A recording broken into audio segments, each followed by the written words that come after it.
Class 9 বা class 11 এর যে কোনো এটা সিআরডির বই আছে অঙ্কটা ফিজিক্সে। তো অঙ্কটা আমরা ফিজিক্সের অঙ্কটা ছাড়বো।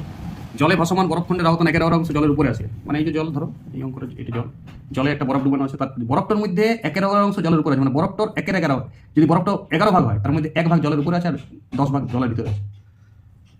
তো বলিছে বরফের ঘনত্ব কত। দেখো এটা একটা শর্টকাট পদ্ধতি আছে, সূত্র আছে, সূত্রটা লিখবে সবাই। এখানে হচ্ছে যে কোনো পদার্থের, শুধু বরফ নয়, পদার্থের ডুবন্ত অংশ, মানে জলে ডুবিয়ে যত্র থাকবে তরলে, জল নাও হতে পারে, যে কোনো তরল হতে পারে, ডুবন্ত অংশ বাই পদার্থের সমস্ত অংশ, সমস্ত অংশ সমান যে কোনো পদার্থের এক হয়, অঙ্ক তো করেছি, বাই বস্তুর ঘনত্ব বাই তরলের ঘনত্ব, যে তরল ডুবে থাকবে, জল হলে জলের ঘনত্ব হবে। এটা খুব ইম্পর্টেন্ট সূত্র, যে কোনো অঙ্ক হয়ে যাবে, এটা যে কোনো অঙ্ক বোঝালেই হয়ে যাবে। এটা একটা মোডে এই ছাঁচ টাইপে দিয়ে দেবে, যেমন সাথে দিলে তেলে ভেঙে যায়, এই সূত্রে দিয়ে দেবে, তুমি যে কোনো এই টাইপের অঙ্ক হয়ে যাবে। আরে আর্কিমিডিসের সূত্রের অঙ্ক, প্লবতার অঙ্ক, আপেক্ষিক গুরুত্বের অঙ্ক, আপেক্ষিক ঘনত্বের অঙ্ক। আপেক্ষিক গুরুত্ব আর আপেক্ষিক ঘনত্ব খুব ইম্পর্টেন্ট জিনিস, ভালো করে পড়িবে বইটা। আপেক্ষিক গুরুত্ব আর আপেক্ষিক ঘনত্ব এই দুটো পার্থক্য লিখবে পরীক্ষায়। 9 স্টুডেন্টদের খুব ইম্পর্টেন্ট, এটা পড়াশোনা করবে একটু জায়গাটা। পদার্থের ডুবন্ত অংশ, দেখো এই অঙ্কটাতে 1/11 অংশ জলের উপরে আছে, ডুবন্ত নয়, তাহলে সমস্ত অংশ সমান 1, সমস্ত অংশ সমান কত, 1 বরফখণ্ডটা। তাহলে যদি এটা বাইরে থাকে, বাইরে যদি 1/11 অংশ থাকে মামা, তাহলে ডুবে আছে কতটা, 1 - 1/11 মানে 10/11। তাহলে বলো এর সূত্র লাগাই দাও, পদার্থের ডুবন্ত অংশ 10/11 আর সমস্ত অংশ সমান 1, মানে নিশ্চয় বরাবরই বুঝবে।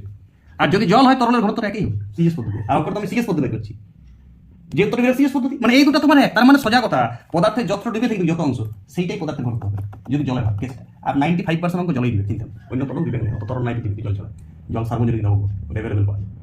আর যদি দেই তোমাকে বিড়ি টেলি ডুবে আছে বা রক্তে ডুবে আছে, তখন তোমার দিবে, তোমার ঘনত্ব দিবে, কোনো চিন্তা নেই, ওই তরলটার ঘনত্ব দিবে। আর জলের ঘনত্ব হলে এখানে তরল মানে জল, তো জলের ঘনত্ব এক হয় আর পদার্থের সমস্ত অংশ সমান বরাবর এক হবে। তার মানে ভগ্নাংশটাও কোনো কাজ নাই, পদার্থের ডুবন্ত অংশ যেটা হবে সেইটাই পদার্থের ঘনত্ব হবে।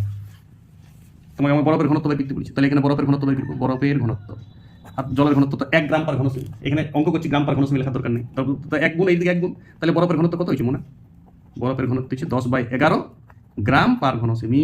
এবার 11কে 10 দিয়ে ভাগ করবে তুমি যদি কনফিডেন্সে, 0.0 লিখবে 9 11 99, তারপরে 1.0 একটা লিখবে 0.0, ওই 0.909 প্রায় এত গ্রাম পার ঘনসেমি। 10/11 হচ্ছে। সবাই অঙ্কটা ধ্যান দাও, সূত্রটা ধ্যান দাও, তুমি যে কোনো অঙ্ক বুঝাও এই অনেক সময় বরফের ঘনত্ব দিতে পারে, তো ঘনত্বটাই কত অংশ ডিবে আছে, কত অংশ ভাসি আছে, আর ডিবে যদি কত অংশ থাকে সেটা যদি জানি যাবো, ভাসি থাকা তো এক থেকে যোগ করে দিবে, সমস্ত অংশ এক। আর নিশ্চয় তো সমস্ত অংশই নিচ্ছি, নিশ্চয় কি নিচ্ছি, সমস্ত অংশ এক, মানে এইটা ভগ্নাংশ হবে 10/11/1, 10/11/1 অঙ্কটা রিপিট করবে, সবাই প্র্যাকটিস করবে। আর এটা চাকরি পরীক্ষা তো পড়ে, যারা চাকরি পরীক্ষায় পড়ে বরফের এত অংশ জলের উপরে আছে, বরফের ঘনত্ব কত, চাকরি পরীক্ষা প্রায় অঙ্ক পড়ে, রেলের মেলের পরীক্ষা দিয়ে দেয়, নার্সিং পরীক্ষা তো দেয়, তো ফিজিক্স ভাবনা, এটা জেনারেল নলেজের অঙ্ক পড়ে, সবাই কে দেবে অঙ্কটা। ওকে।